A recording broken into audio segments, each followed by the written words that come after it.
Assalomu alaykum, hurmatli tomoshabinlar. Bugun men sizlarga juda muhim masalalarni oddiy tilda tushuntirib beraman. Iyuldan keyin kimning daromadi oshadi, kim qo'shimcha pul olishi mumkin. Va internetda tarqalgan har bir kishiga 3500 million so'm berilar ekan degan gap qanchalik to'g'ri? Bu mavzu pensiya oladiganlar, nafaqa kutayotgan oilalar, ish haqi oshishini kutayotgan xodimlar, farzandi bor ota-onalar va hujjat topshirishni bilmay yurgan odamlarning barchasiga tegishli. Men boshidanoq aniq aytaman. Bunday yangiliklarda eng katta xato shuki, odamlar sarlavhani ko'radi-yu. Demak, hammaning kartasiga 3,5 million tushar ekan deb o'ylaydi. Aslida masala ancha nozik. Kimdir haqiqatan ham ko'proq oladi, kimdir umuman olmaydi. Kimdadir esa pul bir martalik emas. Bir necha oy davomida yoki qo'shimcha to'lovlar orqali yig'ilib boradi. Shuning uchun videoni oxirigacha ko'ring. Hozirning o'zida kanalga obuna bo'ling, videoga like bosing. Chunki bu ma'lumotni bilmaslik ayrim oilalar uchun real pulni yo'qotish degani bo'lishi mumkin.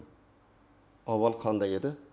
Oldin ko'p odamlar davlat to'lovlari, nafaqalar, kompensatsiyalar yoki ish haqi oshish haqida ma'lumotni mahalla, tashkilot buxgalteriyasi yoki tanish-bilish orqali eshitardi. Kimdir hujjatini vaqtida topshirardi, kimdir baribir menga chiqmaydi deb o'tirib qolardi. Natijada bir xil sharoitdagi ikki oiladan biri yordam olardi. Ikkinchisi esa faqat bilmagani uchun chetda qolardi. Endi esa 1 iyuldan boshlab ayrim tartiblar, hisob-kitoblar va to'lovlar yangilanishi haqida gap ketmoqda. Bu yerda asosiy savol 3 mil 5 mil so'm nimani anglatadi?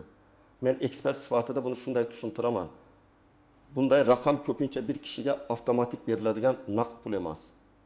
U umumiy qo'shimcha daromad, qayta hisoblangan to'lov, bir necha oy uchun yig'ilgan farq, subsidiya, kompensatsiya yoki oilaning holatiga qarab chiqadigan yordam miqdori bo'lishi mumkin. Agar biror qarorda fuqaroga to'lanadi degan jumla bo'lsa ham, u hammani qamrab oladi degani emas. Odatda shartlar bo'ladi. Oila daromadi qancha, ro'yxatda turadimi, bolalar soni nechta, nogironlik holati bormi, pensionermi, rasmiy ish joyi bormi, avval yordam olganmi, qarzdorligi bormi, hujjatlari to'g'rimi? Mana shu mayda ko'ringan nuqtalar aslida pul chiqmasligini hal qiladi. Endi kimlar ko'proq e'tibor berishi kerakligini birma-bir ko'rib chiqamiz. Birinchi guruh: pensiya va nafaqa oluvchilar.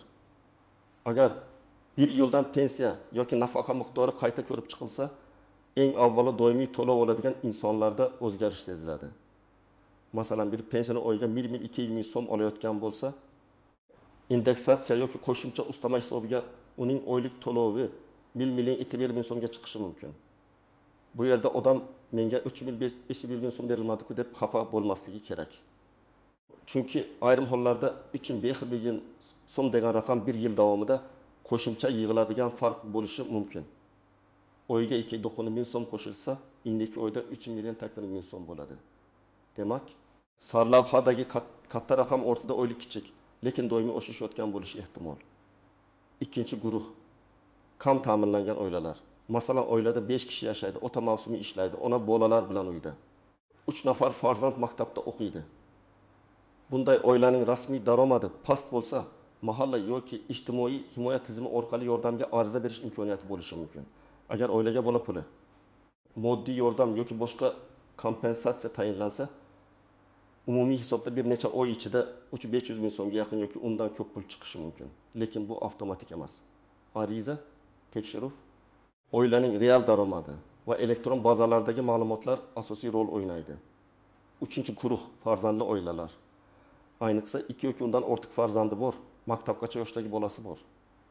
Yolg'iz ona yoki yolg'iz ota sifatida farzand tarbiyalayotganlar juda diqqatli bo'lish kerak. Chunki ayrim yordam turlari aynan bolalar soni va yoshiga bog'liq bo'ladi. Masalan, bitta oilada 2 yoshli, 7 yoshli va 12 yoshli 3 farzand bor. Agar oila daromadi belgilangan mezondan past bo'lsa, ular bir turdagi yordam emas, bir nechta yo'nalish bo'yicha qo'llab-quvvatlashga tushishi mumkin. Ba'zan odam faqat bola pulini biladi, lekin maktab formasi, davolanish xarajati, kommunal to'lovlar bo'yicha imtiyoz yoki boshqa mahalliy yordam borligini bilmaydi. 4-guruh: nogironligi bo'lgan shaxslar va ularni parvarish qilayotganlar. Bu yo'nalishda hujjatlarning to'g'riligi juda muhim. Nogironlik guruhi: tibbiy xulosa, parvarish ehtiyoji, doimiy daromad. Pensiya yoki nafaqa turi aniq bo'lishi kerak. Masalan, Bir oila nogironligi bo'lgan farzandni parvarish qilsa, ota-onadan biri ishlay olmasligi mumkin. Shunda faqat asosiy nafaqa emas, qo'shimcha yordam yoki kompensatsiya masalasi ham ko'tariladi. Agar hujjatlarda eski manzil, noto'g'ri telefon raqam yoki muddati o'tgan tibbiy xulosa bo'lsa, pul kechikadi yoki rad javobi keladi. 5-guruh. Byudjet tashkilotlarida ishlaydiganlar. O'qituvchi, shifokor, hamshira, tarbiyachi, madaniyat xodimi, texnik xodim, mahalla tizimidagi xodimlar ko'pincha qarorlardagi oylik o'shishidan bevosita ta'sirlanadi. Lekin bu yerda ham hamma bir xil oladi degan tushuncha noto'g'ri. Masalan, bir o'qituvchining stavkasi to'liq, ustama bor, to'yfa bor, daftar tekshirish yoki sinf rahbarligi bor. Boshqa o'qituvchi yarim stavkada ishlaydi. Birinchi odamda o'shish sezilarli bo'ladi. Ikkinchisida kamroq bo'ladi. Shuning uchun kim eng ko'p oladi degan savolga javob, eng ko'p qo'shimcha oladiganlar odatda to'liq stavkada ishlaydigan ustamalari bor. Tajribasi va to'yfasi hisobga olinadigan xodimlar bo'ladi. 6-guruh rasmiy ish haqi past ko'rsatilgan xodimlar. Ko'pchilik men ham ishchiman, menga ham o'shadimi deb so'raydi. Agar ish beruvchi sizni rasmiy ro'yxatdan o'tkazmagan bo'lsa yoki hujjatda juda past oylik ko'rsatilgan bo'lsa, ko'plab hisob kitoblarda siz zarar ko'rasiz. Chunki davlat tizimlari ko'pincha rasmiy ma'lumotga qaraydi. Bugun konvertda oylik olish qulay ko'rinishi mumkin, lekin ertaga kredit, pensiya, nafaqa, dekret puli, kasallik varaqasi yoki kompensatsiya kerak bo'lganda odam o'zining haqiqiy daromadini isbotlay olmay qoladi. Keling, aniq misollar bilan tushuntiraman. Birinchi misol. Pensioner ona oyga 20 million so'm oladi. Iyuldan keyin uning pensiyasi 1 million 2,5 million so'm bo'ldi deylik. Farq 1,5 million so'm. Bir qarashda bu katta pul emas. Lekin 6 oyda 9 million so'm, 2 oyda 1,1 million so'm bo'ladi. Agar unga qo'shimcha imtiyoz, kommunal kompensatsiya yoki dorilar bo'yicha yordam ham qo'shilsa, umumiy foyda ancha kattalashadi.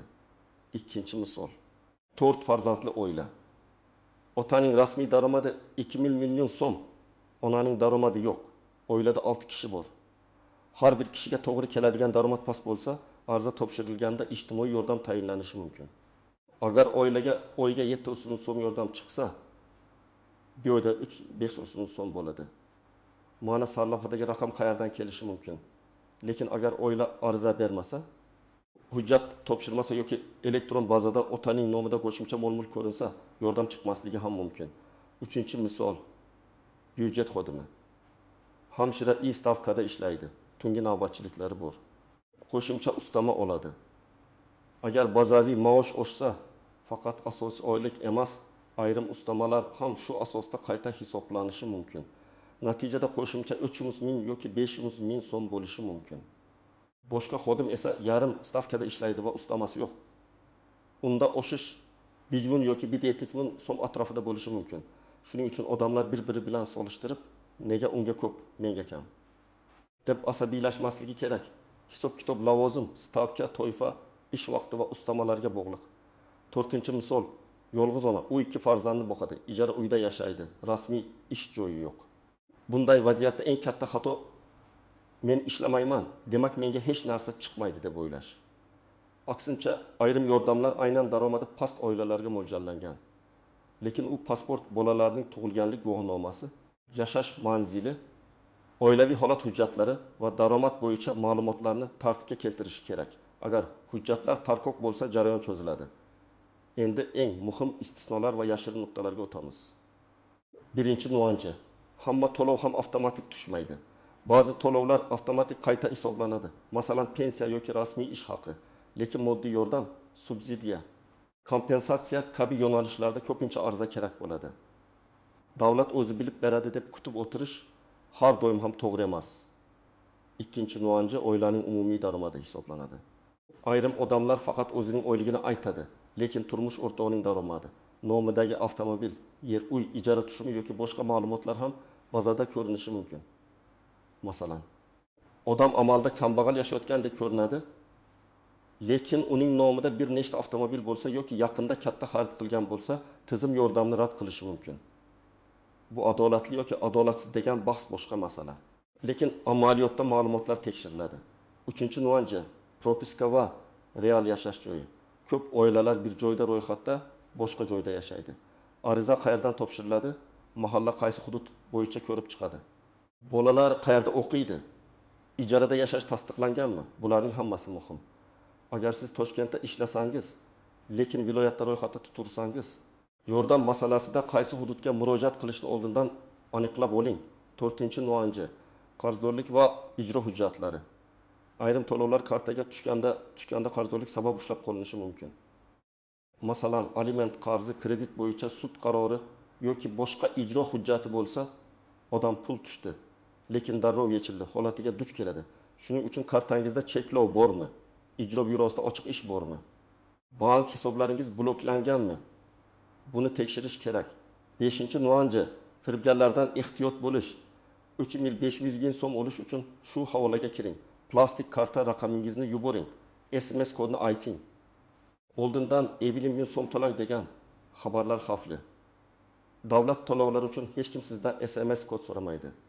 Hech kim sizning kartangizning to'liq ma'lumotini, PIN kodini yoki telefoningizga kelgan tasdiqlash kodini so'rashga haqli emas. Men buni alohida ta'kidlayman. Pul olish ilinjida kartangizdagi bor puldan ham ayrilib qolmang.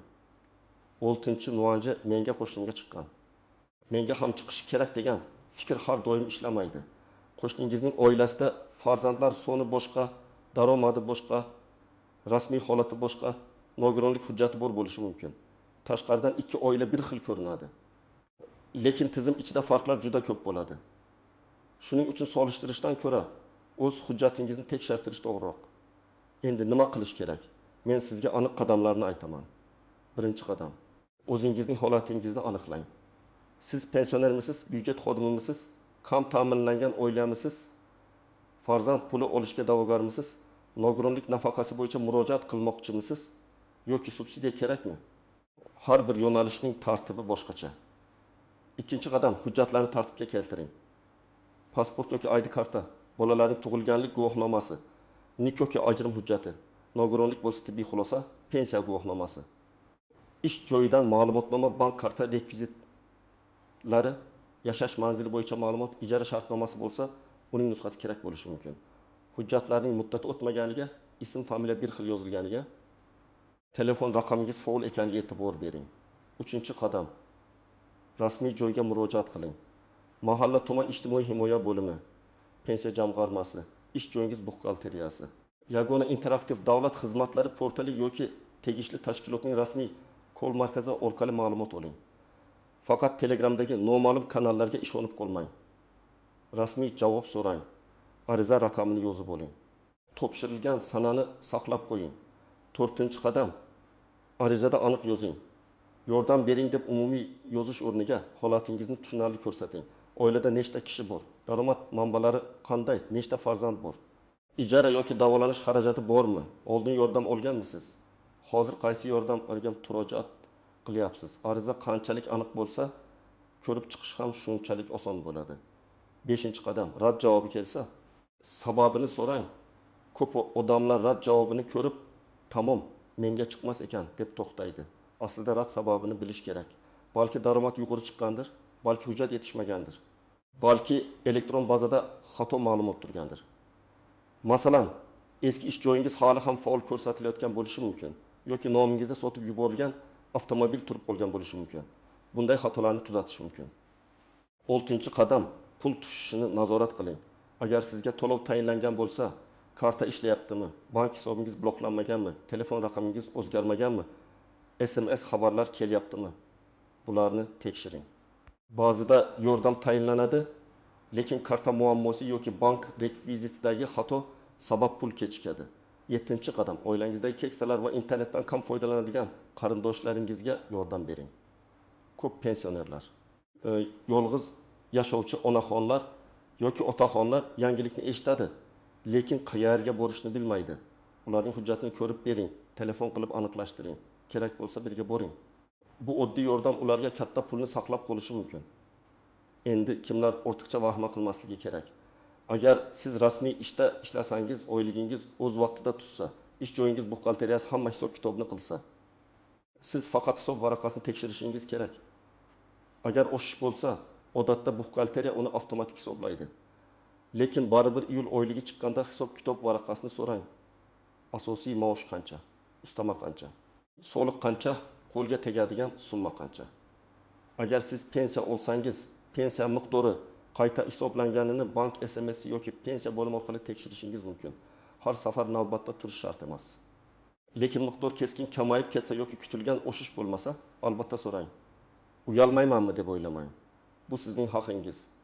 Agar sizning oilangiz daromadi yuqori bo'lsa, rasmiy mulkingiz ko'p bo'lsa, yordam mezonlariga tushmasangiz, 300 ming so'm haqidagi gap sizga tegishli bo'lmasligi mumkin.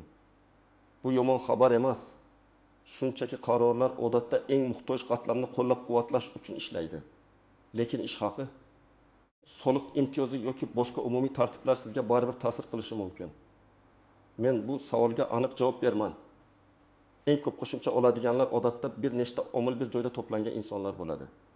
Masalan, kam ta'minlangan, farzandlari ko'p, rasmiy hujjatlari to'g'ri, arizani vaqtida topshirgan, qo'shimcha imtiyozga asos bo'ladigan holati bor oila yoki byudjet sohasida to'liq stavkada ishlaydigan, ustamalari bor, malaka toifasi yuqori xodim yoki pensiya va qo'shimcha kompensatsiya birgalikda qayta hisoblanadigan fuqaro. Eng kam oladigan yoki umuman olmaydiganlar esa odatda shartlarga tushmaydigan, hujjati to'liq bo'lmagan, rasmiy daromadi mezondan yuqori chiqqan yoki umuman murojaat qilmagan insonlar bo'ladi. Eng achinarlisi, haqiqatan ham yordamga muhtoj bo'lib, faqat bilmagani uchun ariza bermagan odamlar. Men aynan shuning uchun bu mavzuni batafsil tushuntiryapman. Demak, 1 iyuldan keyingi o'zgarishlar ko'pchilikka ta'sir qilishi mumkin, lekin har bir kishiga 3,500 ming so'm naqd beriladi deb tushunish noto'g'ri. Bu raqam ayrim hollarda oylik qo'shimchalar, qayta hisob-kitob, yordam puli, subsidiya yoki bir necha oy davomida yig'iladigan farq sifatida paydo bo'lishi mumkin. Eng muhimi, siz o'z to'yfangizni biling.